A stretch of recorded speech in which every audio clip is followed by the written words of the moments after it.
প্রথম সংসার ভাঙার পর অনেকটা গোপনেই পাঞ্জাবি অভিনেত্রী ঈশা রেখিকে বিয়ে করেন র্যাপার ও গায়ক বাদশা।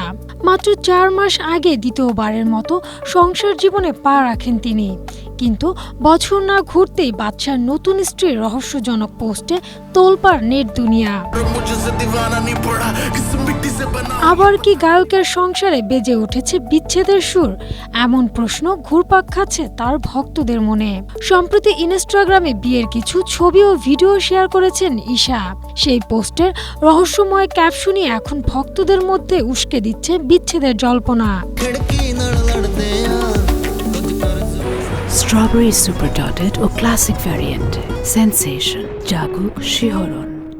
পোস্টে দেখা যায় বিয়ের কয়েকটি ছবি কোলাজ করে একটি ভিডিও তৈরি করেছেন ঈশা। ক্যাপশনে অভিনেত্রী লিখেছেন, প্রতিটি ঝড় একটি শিক্ষা, প্রতিটি প্রার্থনা একটি আশা। সঙ্গে জুড়ে দিয়েছেন একটি ভাঙা হৃদয়ের ইমোজি। আর এতে ঈশা বাদশার বিচ্ছেদের চর্চায় মেতেছে নেটিজেনরা। ভক্ত অনুরাগীদের ধারণা হয়তো দুজনের মধ্যে মনোমালিন্য হয়েছে। কেউ বা আবার বলছেন আলাদা হয়ে গেছেন ঈশা বাদশা।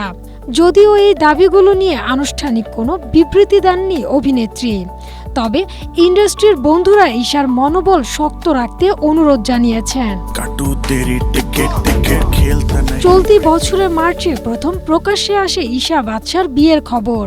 এর আগে 2012 সালে পারিবারিক আয়োজনে জেসমিনকে বিয়ে করেছিলেন জনপ্রিয় এই র্যাপার। কিন্তু 8 বছরের দাম্পত্য জীবনে হানা দেয় বিচ্ছেদের ঝড়। 2020 সালে ভেঙে যায় তাদের সংসার। Humaira Siddika, Asia Post. कभी प्यार तो कभी ज्ञान बांटता फिर